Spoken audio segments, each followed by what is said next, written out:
Mic پکڑے police والے نے مائک منہ کے قریب کر کے کہا، اندر جو کوئی بھی ہے دروازہ کھولے اور سرنڈر کر کے خود کو پولیس کے حوالے کر دے ورنہ مار دیا جائے گا۔ میں نے جلدی سے کھڑکی پر موجود شیشے سائڈ پر ہٹانے چاہے، لیکن شاید وہ کھڑکی میں فکس تھے، اس لیے وہ ٹس سے مس نہ ہوئے۔ میں نے اونچی آواز میں کہا کہ میں سرنڈر کر رہا ہوں، پلیز گولی نہ چلائی جائے، لیکن میری آواز حال میں ہی گونج کر رہ گئی۔ پریشان کن صورتحال پیدا ہو گئی تھی۔ آخری بار کہہ رہا ہوں، دروازہ کھولو ورنہ توڑ دیا جائے گا۔ اسی پولیس آفیسر نے کہا تو میں نے ہونٹ بھینچ لیے۔ میری بلا سے وہ دروازہ توڑیں یا کچھ بھی کریں، لیکن مجھے کچھ نہ کہیں، کیونکہ میں نے تو کوئی جرم نہیں کیا تھا اور نہ ہی میں چور تھا۔ ایک خیال آتے ہی میں نے انگلی سے شیشے پر ضرب مار کر انہیں اپنی طرف متوجہ کرنے کی کوشش کی، لیکن شاید ضرب کی آواز ان کے کانوں تک نہیں پہنچی تھی۔ میں نے دیکھا کہ وہ آپس میں چہ میں گویاں کر رہے تھے۔ میں ہنوز پریشانی میں گھرا ہوا تھا، سوچ رہا تھا کہ پولیس والوں کو کیسے یقین دلاؤں گا کہ میں چور نہیں ہوں۔ ایک پولیس والے نے جیب سے تار نکالی اور اس کی مدد سے دروازے کا لاک کھولنے لگا۔ 1 منٹ کے اندر اندر مجھے کھٹاک کی آواز سنائی دی اور لاک کھل گیا۔ تبھی دروازہ ایک دھماکے سے کھلا اور چاروں پولیس والے یکے بعد دیگرے اندر گھس آئے۔ پلیز گولی مت چلانا، میں نے چیخ کر کہا کہ مبادا ان میں سے کوئی میرے کسی رد عمل کی توقع سے گولی نہ چلا دے۔ ہاتھ بلند کرو اور زمین پر بیٹھ جاؤ، ہری اپ، ایک پولیس والے نے چیخ کر تحکم آمیز لہجے میں کہا، اور میں نے اس کے حکم کی تعمیل میں ہی عافیت سمجھی۔ میں نے ہاتھ بلند کیا اور جلدی سے زمین پر بیٹھ گیا۔ فوراً ہی ایک اور پولیس والا میری طرف بڑھا۔ اس نے میرے بازو عقب میں کر کے ان میں ہتھ کڑی پہنا دی، پھر مجھے بازو سے پکڑ کر سیدھا کھڑا کیا۔ میں چور نہیں ہوں، میں نے پولیس والوں کی طرف دیکھتے ہوئے کہا۔ چور نہیں ہو تو اس گھر میں کیا کر رہے تھے؟ اسی پولیس آفیسر نے طنزیہ لہجے میں کہا، جو شاید باقیوں سے سینئر تھا۔ مجھے اغوا کر کے یہاں قید کیا گیا ہے، آپ میری حالت نہیں دیکھ رہے؟ میں نے صفائی دی، لیکن پولیس آفیسر نے میری بات رد کر دی۔ ڈرامے بازی مت کرو، کون تمہیں اغوا کر کے یہاں قید کرے گا؟ پولیس آفیسر نے کرخت لہجے میں کہا۔ ہمسایوں کی اطلاع کے مطابق یہ گھر برسوں سے بند پڑا ہے اور گزشتہ رات سے وہ یہاں نقل و حرکت دیکھ رہے ہیں۔ میں سچ کہہ رہا ہوں جناب، پولیس اسٹیشن پہنچ کر سب کچھ بتا دو گے، وہ مکروہ مسکراہٹ سے بولا۔ لے چلو اسے۔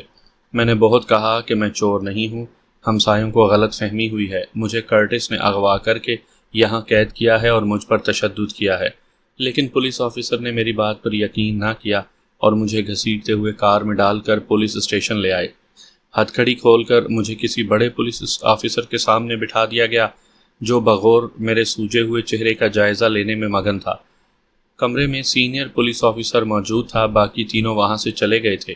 چند لمحوں کے بعد اس نے تھکے تھکے انداز میں سانس خارج کی اور کرسی کی پشت سے ٹیک لگانے کے بعد سینئر پولیس آفیسر سے مخاطب ہوا، کون ہے یہ؟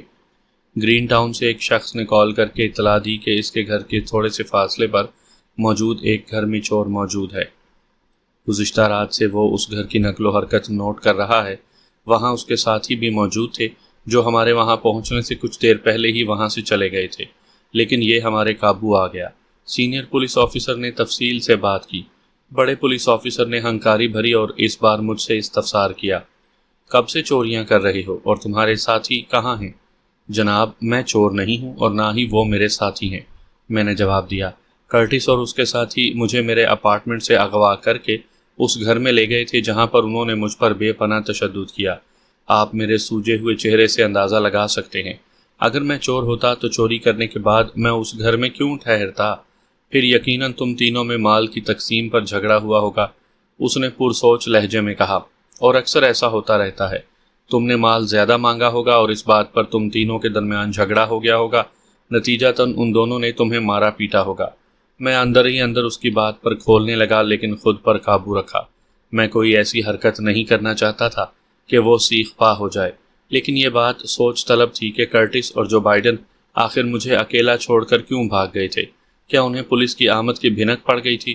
بہرکیف میں نے تحمل سے کہا، جناب میں سچ کہہ رہا ہوں، میں چور نہیں ہوں، کرٹس نے مجھے اغوا کیا تھا، وہ دونوں مجھے گھر میں قید کر کے فرار ہو گئے۔ میری بات پر پولیس آفیسر نے یقین نہیں کیا اور تحکمانہ لہجے میں بولا، مجھے تمہاری باتوں پر یقین نہیں ہے، اگر تم مزید مار پیٹ سے بچنا چاہتے ہو تو اپنے ساتھیوں کے بارے میں بتا دو، وہ دونوں کہاں چھپے ہوئے ہوں گے؟ پلیز میری بات کا یقین کریں، میں نے ملتجیانہ لہجے میں کہا، یہاں تک کہ درجنوں تعویلیں دی، لیکن اس نے میری بات پر یقین ہی نہ کیا۔ بالآخر میں نے ہیری ٹام سے بات کرنے کا فیصلہ کیا۔ وہی مجھے اس مشکل سے نکال سکتا تھا۔ کیا میں ایک فون کر سکتا ہوں؟ کس کو فون کرنا چاہتے ہو؟ را کلب کے مالک ہیری ٹام کو۔ Harry Tom? ہیری ٹام کا نام سن کر پولیس آفیسر نہ صرف چونکا بلکہ سیدھا ہو کر بیٹھ گیا۔ اس کے چونکنے سے میں نے یہ اندازہ لگایا کہ یقیناً وہ ہیری ٹام کو جانتا ہے۔ ہیری ٹام سے تمہارا کیا تعلق ہے؟ میں ہیری ٹام کے لیے کام کرتا ہوں، میں نے جواباً کہا تو اس کی آنکھوں میں حیرت اور غیر یقینی کے تاثرات ابھر آئے۔ میں اس سے تمہاری بات کرانا چاہتا ہوں، امید ہے تمہیں میری بے گناہی کا یقین آ جائے گا۔ تمہارا نام کیا ہے؟ مورس۔ میں نے نام بتایا تو اس نے اس بات میں سر ہلا دیا۔ وہ چند لمحے پرغور نظروں سے مجھے دیکھتا رہا، پھر اس نے میز پر پڑے ٹیلی فون کا ریسیور اٹھانے کے بجائے دراز کھول کر اپنا سیل فون نکالا اور اس کے بٹن پریس کرنے کے بعد اسے کان سے لگا لیا۔ ہیلو مسٹر جارج، کیسے ہو تم؟ رابطہ ہوتے ہی آفیسر نے کہا۔ میں پولیس آفیسر سائمن کین بول رہا ہوں۔ یس میں ٹھیک ہوں۔ اچھا، میں نے اس لیے فون کیا تھا کہ میرے سامنے ایک نوجوان بیٹھا ہے، اس نے اپنا نام مورس بتایا ہے اور وہ کہتا ہے کہ وہ ہیری ٹام کے لیے کام کرتا ہے۔ اتنا کہنے کے بعد وہ خاموش ہو کر دوسری طرف جارج کی بات سننے لگا۔ شاید اس نے میرے بارے میں دریافت کیا تھا تو اس نے کرٹس کے گھر سے پکڑے جانے سے لے کر پولیس اسٹیشن تک لانے کی تفصیل بتا دی۔ ہاں، میں تمہاری بات کراتا ہوں، آخر میں اس نے کہا اور سیل فون میری طرف بڑھاتے ہوئے بولا، مسٹر جارج سے بات کرو۔ میں نے سیل فون لے کر کان سے لگا لیا۔ ہیلو مسٹر جارج، میں مورس بول رہا ہوں۔ مورس؟ کون تھے وہ لوگ؟ جارج کی پریشان کن آواز میری سماعت میں پڑی۔ اغوا کے بعد انہوں نے تمہارے ساتھ کیا سلوک کیا؟ آ کر بتاؤں گا، میں نے بات سمیٹنے کی کوشش کی۔ فی الحال مجھے یہاں سے چھڑوا کر لے جاؤ۔ اوکے، میں آ رہا ہوں۔ جارج کی طویل سانس لیتی آواز سنائی دی، فون سائمن کین کو دو۔ میں نے فون سائمن کین کو دے دیا۔ اس نے فون کان سے لگاتے ہوئے کہا، یس مسٹر جارج۔ اوکے، آ جاؤ، میں انتظار کر رہا ہوں۔ فون واپس دراز میں رکھنے کے بعد اس نے مجھ سے مخاطب ہو کر کہا، مورس، جارج آ رہا ہے۔ میں نے اس بات میں سر ہلا دیا۔ صد شکر کہ یہاں ہیری ٹام کے آدمی جارج کی واقفیت کام آ گئی تھی۔ اگر پولیس آفیسر ہیری ٹام کو نہ جانتا ہوتا تو شاید میرے لیے مشکلات کھڑی ہو جاتی۔ میری زندگی کٹھن اور پرخطر راستوں پر چل رہی تھی۔ میں ایک مصیبت سے نکلتا اور دوسری میں پھنس جاتا۔ مناظر ایسے بدل رہے تھے جیسے میرے ساتھ فلمی سین ہو رہے ہوں۔ 30 منٹ ہی گزرے تھے کہ جارج وہاں آ گیا۔ پولیس آفیسر سائمن کین اس کے استقبال کے لیے اپنی سیٹ سے اٹھ کھڑا ہوا تھا۔ اسے مصافحہ کرنے کے بعد جارج میری طرف بڑھا۔ میری حالت دیکھ کر وہ قدرے پریشان ہو گیا۔ اوہ، تمہاری یہ حالت کس نے کی ہے؟ کون تھے وہ؟ کرٹس نے، میں نے دھیمی آواز میں کہا۔ لیکن پریشانی کی کوئی بات نہیں، میں ٹھیک ہوں۔ اس نے سختی سے ہونٹ بھینچ لیے۔ بعد ازاں اس نے police officer Simon can say چند باتیں کی، پھر مجھے لے کر عمارت سے باہر آ گیا۔ باہر اس کی کار موجود تھی۔ ہم دونوں کار کی پچھلی سیٹ پر بیٹھ گئے۔ کار مسلسل آگے بڑھتی رہی لیکن ہمارے درمیان گہری خاموشی طاری رہی۔ میں نے ہی اس خاموشی کو توڑتے ہوئے جارج سے پوچھا، مسٹر جارج، کیا ہیری ٹام کو میرے اغوا کا پتہ ہے؟ نہیں، جارج نے جواب دیا، ہم نے اس بات کو خفیہ رکھا ہے۔ اگر ہیری ٹام کو پتہ چل جاتا کہ سخت سیکیورٹی میں تم اغوا ہو گئے ہو تو اس نے ہم میں سے کسی کو زندہ نہیں چھوڑنا تھا۔ میں نے اس بات میں سر ہلا دیا۔ چند لمحے خاموشی کے بعد اس نے مجھے تنبیہ کی، اور ہاں، تم نے بھی ہیری ٹام کو اپنے اغوا کے بارے میں کچھ نہیں بتانا۔ لیکن جب وہ میرا سوجا ہوا چہرہ دیکھے گا تو؟ میں نے استفسار کیا۔ 2-3 روز میں تمہارے چہرے کی سوجن ختم ہو جائے گی، جارج نے کہا۔ کرٹس کیا چاہتا تھا تم سے؟ فلورا کا پوچھ رہا تھا۔ پھر تم نے کیا بتایا؟ کچھ نہیں، میں نے کہا کہ مجھے معلوم نہیں، اس لیے انہوں نے مجھ پر تشدد کیا۔ اگر وہ مجھے قید کر کے بھاگ نہ جاتے تو میں نے ان کا بہت برا حشر کرنا تھا۔ بھاگ کیوں گئے تھے وہ؟ میں اب اسے کیا بتاتا کہ میں نے کرٹس کے زیر ناف ضرب لگائی تھی جس کی وجہ سے اس کی حالت خراب ہو گئی تھی، اور مجھے اب خیال آ رہا تھا کہ شاید کرٹس کی حالت بگڑ گئی ہوگی اور جو بائیڈن اسے ہسپتال لے گیا ہوگا۔ یہ میرا قیاس تھا، ضروری نہیں کہ وہ اسے ہسپتال لے گیا ہو، دونوں کسی ضروری کام سے کہیں چلے گئے ہوں گے۔ باہر کیف میں نے یہ سوچ جھٹکی اور باہر کے مناظر دیکھنے میں مگن ہو گیا۔ سامعین کرام، آپ سن رہے ہیں ایک دلچسپ اردو کہانی جس کا نام ہے روسیہ۔ یہ اس سلسلے کی قسط نمبر 77 یعنی 77 ہے۔ آپ نے اگر ابھی تک میرا چینل کہانی گھر سبسکرائب نہیں کیا تو ابھی میرے چینل کو سبسکرائب کر کے بیل نوٹیفیکیشن آن کر لیجئے تاکہ آنے والی ہر نئی کہانی کی اطلاع بر وقت آپ تک پہنچ سکے۔ کار راک کلب کی پارکنگ میں رکی تو میں، مارکس اور جارج کار سے نیچے اترے اور ہیری ٹام کے آفس کی طرف بڑھ گئے۔ رات کے 8 بجے کا عمل تھا۔ صبح ہی مجھے مارکس نے فون پر اطلاع دے دی تھی کہ ہیری ٹام واپس آ گیا ہے اور آج رات 8 بجے اس سے ہماری ملاقات ہے۔ ان چند دنوں میں میری حالت قدرے بہتر ہو گئی تھی، چہرے کی سوجن بھی ختم ہو گئی تھی، کلب کی رونقیں بھی آہستہ آہستہ بڑھ رہی تھیں۔ مختلف جگہوں پر ہیری ٹام کے آدمی موجود تھے جو شاید نگرانی کر رہے تھے۔ ہیری ٹام کے آفس کے باہر بھی 4 مسلح افراد چاق و چوبند موجود تھے۔ وہ چاروں ہٹے کٹے اور لمبے قد و قامت کے مالک تھے۔ ان کے جسم بھی کثرتی تھے۔ انہوں نے میرا ایسے جائزہ لیا جیسے ان کی آنکھیں میرے جسم کا ایکس رے کر رہی ہوں۔ باہر کیف ایک مسلح آدمی نے باری باری ہم تینوں کے لباسوں کی تلاشی لی تھی، پھر ہمیں اندر جانے کا اشارہ کیا تھا۔ ہیری ٹام اپنے آفس میں ہی موجود تھا۔ اس سے ملاقات کے بعد جب میں نے روزینہ کی بازیابی میں ہونے والی پیش رفت کے بارے میں دریافت کیا تو اس نے جو کچھ بتایا اس سے رتن کمار کے خلاف میرے وجود میں نفرت اور غصے کی ایک شدید لہر دوڑ گئی تھی۔ ہیری ٹام کو میری کیفیت کا اندازہ ہو گیا تھا، تبھی وہ نرم خوئی سے بولا، میں جانتا ہوں کہ تم اس وقت شدید غصے میں ہو، لیکن تمہیں اپنے غصے پر کنٹرول کرنا ہوگا۔ اپنی طرف سے میں جتنی کوشش کر سکتا تھا کی، اب وہ نہیں مان رہا تو میں کیا کر سکتا ہوں؟ میں نہیں جانتا تھا کہ ہیری ٹام سچ بول رہا ہے یا جھوٹ۔ اس نے رتن کمار سے بات بھی کی ہے یا مجھے ٹرخا رہا ہے، یہ میرا رب ہی بہتر جانتا ہے، لیکن مجھے نہ جانے کیوں ایسا لگا کہ ہیری ٹام دروغ گوئی سے کام لے رہا ہے۔ اس نے سرے سے رتن کمار سے بات ہی نہیں کی ہوگی۔ تاہم میں نے نپے تلے انداز میں کہا، نہ جانے مجھے ایسا کیوں لگ رہا ہے کہ تم نے اس سے بات نہیں کی۔ میری بات پر ہیری ٹام کا چہرہ سرخ ہو گیا اور ہونٹ بھینچ گئے۔ اس نے اپنے بازوؤں کی کوہنیاں میز پر رکھیں اور ترش روئی سے بولا، تو کیا تمہارے خیال میں جھوٹ بول رہا ہوں؟ 100%۔ میرے پورے اعتماد لہجے نے اس کا چہرہ سپاٹ اور سرخ کر دیا۔ وہ جب بولا تو اس کے لہجے میں تنبیہ بھی شامل تھی، شاید وہ خود پر ضبط کرنے کی ناکام کوشش کر رہا تھا۔ دیکھو مورس، تم میری توہین کر رہے ہو۔ میں نے تمہاری توہین کب کی؟ میں نے لاپرواہی سے کندھے اچکائے۔ میں نے تو وہی کہا جو مجھے سچ لگا۔ میرا دل بار بار کہہ رہا ہے کہ تم نے رتن کمار سے بات نہیں کی۔ مجھے بہلانے کے لیے کہہ رہے ہو کہ تم نے اس سے بات کی ہے اور وہ نہیں مان رہا۔ مجھے یقین نہیں۔ ہیری ٹام چند لمحے غصیلی نظروں سے مجھے دیکھتا رہا، پھر اس نے دونوں ہاتھ میز پر مارے اور ایک جھٹکے سے اٹھ کھڑا ہوا۔ بس بہت ہو گیا مورس، مجھے مزید غصہ مت دلاؤ کہ میں تمہاری جان ہی نہ لے لوں۔ اس صورتحال پر مارکس اور جارج بھی پریشان حال اٹھ کھڑے ہوئے۔ مجھے بھی مجبوراً ان کا ساتھ دینا پڑا۔ میرا قیاس سچ ثابت ہو گیا تھا۔ اگر ہیری ٹام سچا ہوتا تو وہ کبھی بھی غصے میں نہ آتا۔ ہمیشہ جھوٹا انسان ہی طیش میں آتا ہے۔ جس طرح ہیری ٹام ہوا تھا وہ جھوٹا تھا، اس لیے میری بات نے اس کے تن بدن میں آگ لگا دی تھی۔ مارکس نے ہیری ٹام کو ٹھنڈا رکھنے کی خاطر کہا، پلیز مسٹر ہیری ٹام، خود پر قابو رکھو۔ میں قابو رکھوں؟ تم دیکھ نہیں رہے یہ میری توہین کر رہا ہے؟ ہیری ٹام بدستور غصے سے بولا، اس نے مجھے جھوٹا کہا ہے۔ مورس، تمہیں ایسا نہیں کہنا چاہیے، مارکس نے مجھے سمجھانا چاہا۔ مسٹر ہیری سے سوری کرو۔ کس بات کی سوری مسٹر مارکس؟ میں نے چبھتے ہوئے لہجے میں دریافت کیا۔ پہلے تم مسٹر ہیری ٹام سے پوچھو کہ اس نے جھوٹ کیوں بولا۔ اگر یہ مجھے مطمئن کر دے تو میں اس سے سوری کر لوں گا۔ چند لمحے خاموشی کی نظر ہو گئے۔ دفعتاً ہیری ٹام نے غصیلے لہجے میں مارکس کو مخاطب کیا، مسٹر مارکس، اسے یہاں سے لے جاؤ۔ ایسا نہ ہو کہ میں طیش میں آ کر اسے گولیاں مار دوں۔ لے جاؤ اسے۔ مارکس مضطرب الحال ہو کر میری طرف مڑا۔ چلو مورس، ہمیں یہاں سے جانا ہے۔ میں ہونٹ بھینچے چند لمحے ہیری ٹام کی آنکھوں میں آنکھیں ڈال کر دیکھتا رہا۔ جب مجھے مارکس نے بازو سے پکڑ کر اپنے ساتھ لے جانا چاہا تو میں نے ایک جھٹکے سے اپنا بازو چھڑوایا اور ہیری ٹام سے مخاطب ہوا، مسٹر ہیری ٹام، تمہارا غصے ہونا اس بات پر مہر ثبت کر گیا ہے کہ تم نے واقعی رتن کمار سے بات نہیں کی۔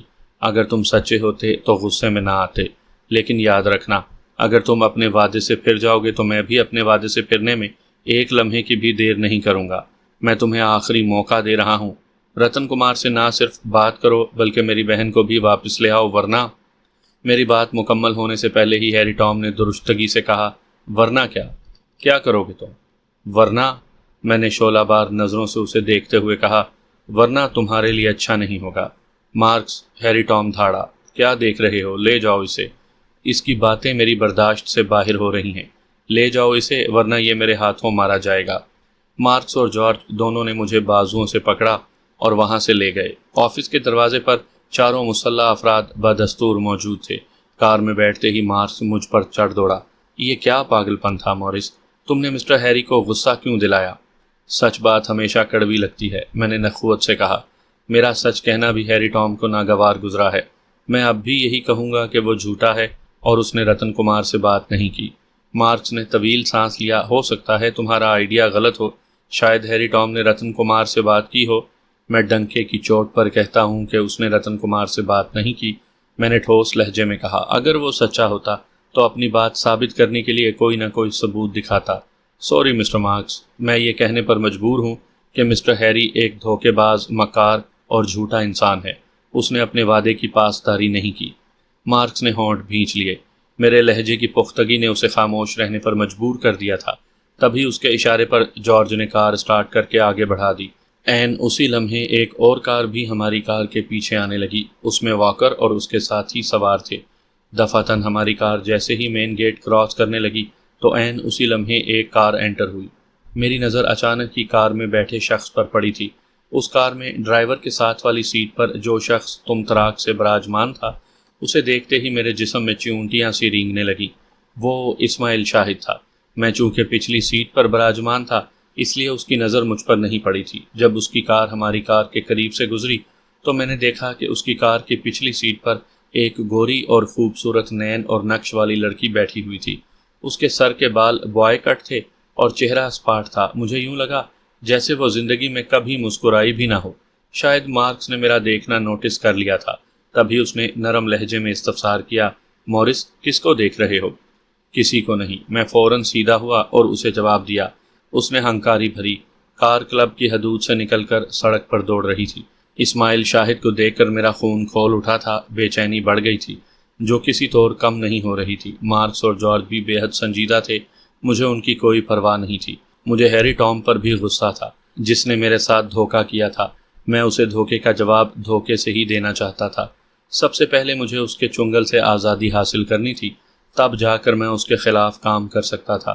ساتھ ہی میں نے انڈیا جانے کا بھی فیصلہ کر لیا تھا، لیکن یہ تب ممکن تھا جب میں کسی کی مدد سے یہاں سے نکل سکوں۔ مجھے یقین تھا کہ ہیری ٹام مستقبل میں بھی میرے کسی کام نہیں آ سکتا۔ دھوکہ بازی اور دروغ گوئی اس کی سرشت میں شامل تھی۔ وہ میرے ذریعے اپنا نقصان پورا کرنا چاہتا تھا۔ میں بھی اس کے چنگل سے نکلنے کی ٹھان چکا تھا۔ کیا سوچ رہے ہو مورس؟ دفعتاً مارکس کی آواز میری سماعت میں پڑی تو میں خیالات کی دنیا سے باہر نکل آیا۔ میں نے ٹھنڈی سانس لی اور سنجیدگی سے بولا، کچھ نہیں۔ کچھ تو سوچ رہے ہو لیکن شاید بتانا نہیں چاہتے۔ نہ جانے مارکس میرے منہ سے کیا اگلوانا چاہتا تھا۔ شاید اس کا خیال تھا کہ میں کچھ غلط سوچ رہا ہوں۔ ایسی کوئی بات نہیں مسٹر مارکس۔ اگر ہیری ٹام کے حوالے سے کچھ سوچ رہے ہو تو اپنی سوچوں کو دماغ سے جھٹک دو۔ مارکس نے چند لمحے خاموش رہنے کے بعد کہا۔ میں نے بے ساختہ اس کی طرف دیکھا۔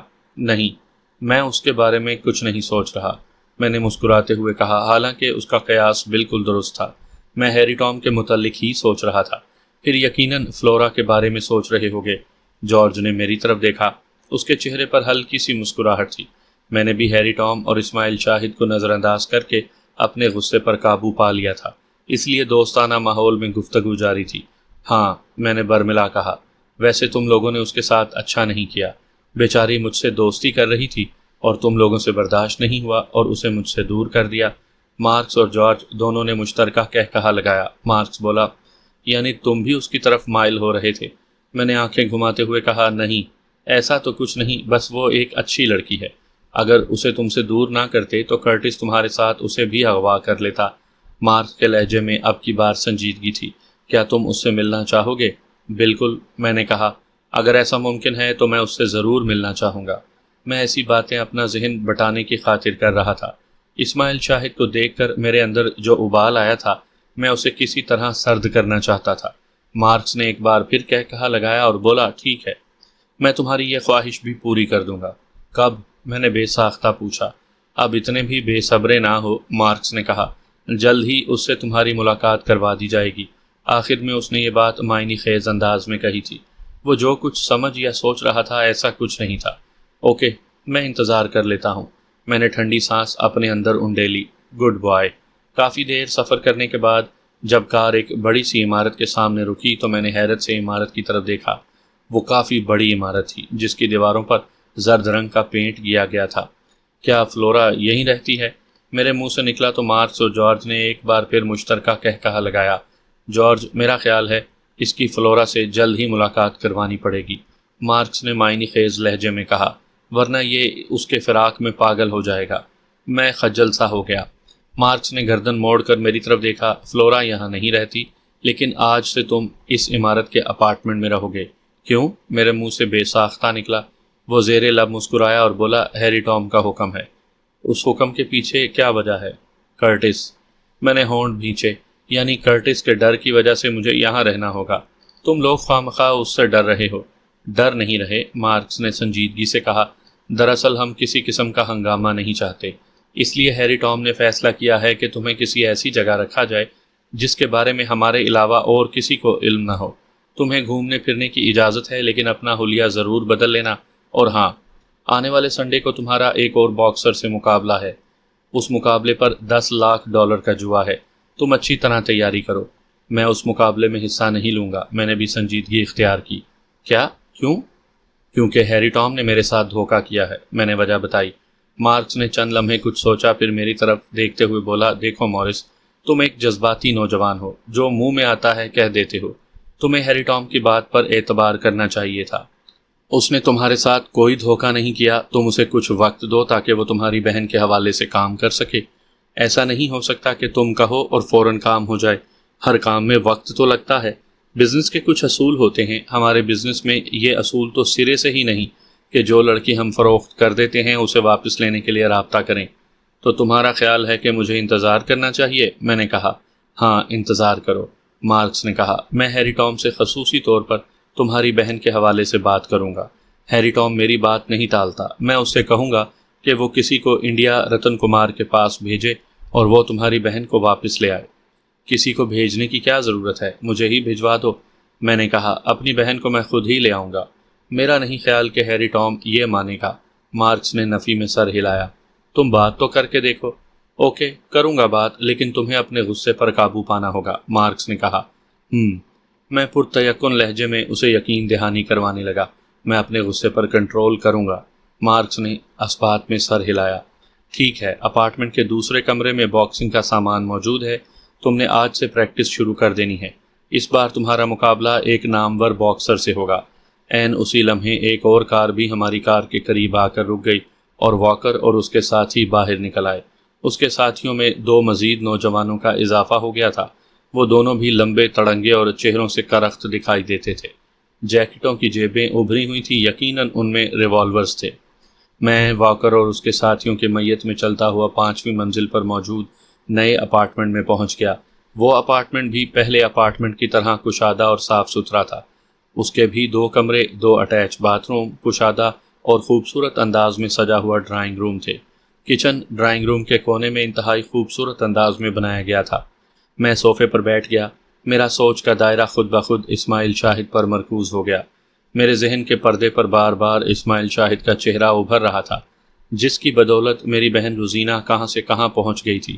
وہ کتنا مطمئن دکھائی دیا تھا، جیسے وہ دنیا کا شریف ترین انسان ہو، لیکن اس شرافت کے لبادے میں ایک بھیانک اور مکروہ چہرہ چھپا ہوا تھا۔ یک لخت میرا دھیان لڑکی کی طرف گیا۔ نہ جانے وہ لڑکی کون تھی اور اسماعیل شاہد کا اس سے کیا تعلق تھا۔ پھر میں نے یہ خیال جھٹک دیا، مجھے کیا، وہ اسماعیل شاہد کی کیا لگتی تھی؟ مجھے اس سے کوئی سروکار بھی نہیں تھا۔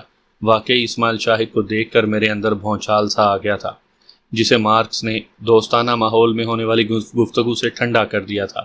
ایسا نہیں تھا کہ میں نے اسے مارنے کا ارادہ ترک کر دیا تھا، میں صرف موقع کے انتظار میں تھا۔ جیسے ہی موقع ملا تو میں اسے مارنے میں ایک لمحے کی بھی دیر نہیں کروں گا۔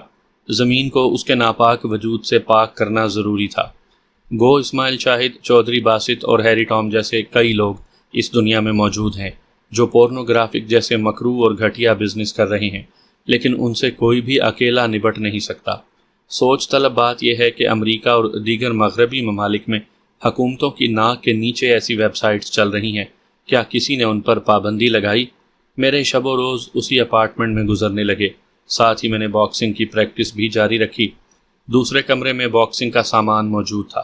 باکسنگ کی پریکٹس کرنے کے بعد میں ہوا خوری کے لیے واکر کے ساتھ باہر نکل جاتا۔ باہر جانے سے پہلے میں اپر پہن لیتا تھا، جس کی ٹوپی سے میرا چہرہ کافی حد تک چھپ جاتا تھا۔ گو مجھے ایسی زندگی سے بیزاریت محسوس ہوتی تھی، لیکن مجبوری تھی، میں فی الحال تہیہ دامن تھا۔ البتہ میں نے یہ سوچ لیا تھا کہ اگر ہیری ٹام نے مارکس کی بات نہ مانی تو میں اس کے چنگل سے نکلنے کی ہر ممکن کوشش کروں گا۔ تیسرے روز باکسنگ پریکٹس سے فارغ ہوا ہی تھا کہ واکر سیل فون لے کر آ گیا۔ اس نے بتایا کہ مارکس مجھ سے کوئی بات کرنا چاہتا ہے۔ بہرکیف میں نے اس سے بات کی۔ اس نے بتایا کہ آج رات تیار رہوں، مجھے جولیا کے ساتھ ڈنر پر جانا ہے۔ میں نے انکار کرنا چاہا لیکن کچھ سوچ کر رک گیا۔ بعد ازاں میں نے حامی بھر لی۔ دراصل ان 3 دنوں میں نے کافی سوچ بچار کی تھی اور اس نتیجے پر پہنچا تھا کہ مجھے مارکس کی باتوں پر اعتبار نہیں کرنا چاہیے۔ یہود و نصارہ مسلمانوں کے کبھی دوست نہیں ہو سکتے، یہ میں نہیں کہتا، میرے رب نے فرمایا ہے۔ میرے اندازے کے مطابق مارکس کو میری اصلیت یقیناً معلوم ہوگی کہ میں ایک مسلمان ہوں۔ میرا اصل نام علی ہے اور میں پاکستانی ہوں۔ مجھے جو بھی کرنا تھا خود ہی کرنا تھا، ورنہ میں ساری زندگی ہیری ٹام کے ہاتھوں کا کھلونا بنا رہوں گا۔ مجھے مارکس پر یقین نہیں تھا کہ وہ ہیری ٹام سے میرے حوالے سے بات کرے گا۔ وہ اور مارکس میرے ساتھ کھیل کھیل رہے تھے۔ میرے لیے اس ملک سے نکلنا ایسا تھا جیسے شیر کی کھچار سے زندہ واپس جانا۔ یہ پریشانی بھی دامنگیر تھی کہ میں فرار ہو کر کہاں جاؤں گا۔ ہیری ٹام کے کارندے مجھے ڈھونڈ نکالیں گے۔ میرے دماغ میں یہ خیال آیا کہ اگر میں اس سلسلے میں جولیا سے بات کروں تو شاید وہ میری مدد کرنے پر تیار ہو جائے، لیکن یہ بات بھی پیش نظر تھی کہ وہ ہیری ٹام کی دوست ہے، اسے سب کچھ بتا سکتی ہے۔ پھر آخر میں کیا کروں؟ کچھ سمجھ نہیں آ رہا تھا۔ فلورا سے بھی ملاقات نہیں ہوئی تھی۔ وہ قابل بھروسہ اور مخلص لڑکی تھی، شاید وہ میری مدد کرتی، لیکن یہ سوچ کر خود پر ہنسی آئی کہ وہ بیچاری کیسے میری مدد کر سکتی ہے۔ مارکس نے تو اسے کہیں دور ہی بھیج دیا ہے، اب جولیا ہی رہ گئی تھی، کیا اس سے بات کرنا مناسب رہے گا؟ جولیا کی آمد رات 8 بجے ہوئی۔ اس کے آنے سے پہلے ہی میں تیار ہو چکا تھا۔ میں اپارٹمنٹ سے نکل کر نیچے پہنچا تو وہ اپنی کار میں میری منتظر تھی۔ میں سائیڈ سیٹ کا دروازہ کھول کر بیٹھ گیا۔ جولیا بے حد حسین لگ رہی تھی۔ اس نے براؤن کلر کا اسکرٹ پہنا ہوا تھا، ہونٹوں پر گہری سرخ لپسٹک تھی اور چہرے پر گہری مسکراہٹ۔ ہائے جولیا، میں نے مسکرا کر کہا۔ ہائے مورس، وہ بھی جواباً مسکرا کر بولی۔ میرے ساتھ ڈنر پر چلنے کا شکریہ۔ اب بار بار تمہیں انکار کرنا اچھا نہیں لگتا۔ پھر تو یہ میری خوش قسمتی ہے، جولیا بغور میری آنکھوں میں دیکھتی ہوئی بولی۔ ویسے تمہاری طبیعت تو ٹھیک ہے نا؟ میں چونکا۔ ہاں، کیا ہونا ہے میری طبیعت کو؟ میں بالکل ٹھیک ہوں، لیکن مجھے لگ رہا ہے کہ تم ٹھیک نہیں ہو۔ وہ جانچتی نظروں سے مجھے دیکھ رہی تھی۔ شاید خاصے ڈسٹرب لگ رہے ہو، کیا کچھ ہوا ہے؟ ہاں، تمہیں وہم ہوا ہے، میں نے مذاقاً یہ بات کی تھی۔ کچھ ایسا ہے جس سے تم ڈسٹرب ہو۔ جولیا شاید جہاں دیدہ ہونے کے ساتھ ساتھ کھایا بھی تھی۔ ارے ایسا کچھ نہیں ہے، میں نے ہنس کر ٹالنا چاہا اور مغموم لہجے میں بولا، اب چلو بھی، بھوک سے برا حال ہے۔ جب مارکس نے مجھے بتایا کہ تم مجھے ڈنر پر لے کر جانا چاہتی ہو تو میں نے دوپہر سے کچھ نہیں کھایا۔ جولیا ہنسی۔ اوکے، چلتے ہیں۔ اس نے کار آگے بڑھا دی۔ میں دل ہی دل میں اس کی ذہانت کی داد دینے لگا۔ اس نے میرے چہرے اور لہجے سے بھانپ لیا تھا کہ میں پریشان ہوں۔ کار میں گہری خاموشی نے راج کرنا چاہا، لیکن جولیا نے اس کی ایک نہ چلنے دی۔ وہ بولی، آج ہم دونوں ایک دوسرے کے بارے میں باتیں کریں گے، کیا خیال ہے؟ مطلب؟ میں نے ناسمجھی کے عالم میں اسے دیکھا۔ مطلب یہ کہ تم مجھے اپنے بارے میں بتاؤ گے اور میں تمہیں اپنے بارے میں بتاؤں گی۔ اس نے وضاحت سے جواب دیا تو میں نے گہرا سانس لیا۔ اس سے ہم دونوں کو کیا فائدہ ہوگا؟ میں نے پوچھا۔ ہمیں ایک دوسرے کو جاننے میں آسانی ہوگی۔ ایک نظر مجھے دیکھنے کے بعد اس نے سامنے دیکھتے ہوئے جواب دیا۔ باقی کا سفر خاموشی میں گزرا۔ کچھ دیر کے بعد ہم ہوٹل پہنچ گئے۔ وہ ایک شاندار طرز تعمیر کا شاہکار ہوٹل تھا۔ رونق اپنے عروج پر تھی۔ ہلکی آواز میں چلنے والی موسیقی نے ماحول کو خوابناک بنایا ہوا تھا۔ ہال میں موجود جوڑے کھانا کھانے اور خوش گپیوں میں مصروف تھے، ساتھ ہی ساتھ شراب کے جام پر جام بھی چڑھائے جا رہے تھے۔ ہماری ٹیبل ہال کے کونے میں تھی، جو جولیا پہلے ہی شاید ریزرو کروا چکی تھی۔ ہم کرسیوں پر بیٹھے تو میں نے جولیا سے کہا، ایک بات تو بتاؤ۔ پوچھو، اس نے دلچسپی سے اجازت دی۔ تم اپنے ہوٹل کے بجائے کسی اور ہوٹل میں ڈنر کرنا کیوں پسند کرتی ہو؟ میں نے پوچھا۔ کیا تمہارے ہوٹل کا کھانا اچھا نہیں ہوتا؟ میری بات پر جولیا نے کہا لگایا، پھر بولی، تم نے بہت دلچسپ سوال کیا ہے، پھر جواب بھی دو۔ وہ کوہنیاں میز پر ٹکا کر چہرہ ہاتھوں کے پیالے میں لے کر گویا ہوئی۔ بات یہ نہیں ہے کہ مجھے اپنے ہوٹل کے کھانے پسند نہیں، میرے ہوٹل کے کھانے بھی دور دور تک مشہور ہیں، بس دوسرے ہوٹلوں کے کھانے بھی مجھے پسند نہیں، اور سب سے اہم بات کہ اس طرح دوسرے ہوٹلوں کے کھانے کھانے سے ان کے ذائقے معلوم ہو جاتے ہیں۔ یہ کہتے ہوئے وہ زیر لب مسکرائی۔ یہ بات تو ہے، میں بھی مسکرایا۔ اسی لمحے ایک ویٹر آ گیا۔ میڈم کھانا لگا دوں؟ اس نے پوچھا۔ ہاں، جولیا نے اس بات میں سر ہلاتے ہوئے کہا۔ ویٹر کے جانے کے بعد وہ مجھ سے بولی، اپنے بارے میں کچھ بتاؤ مورس۔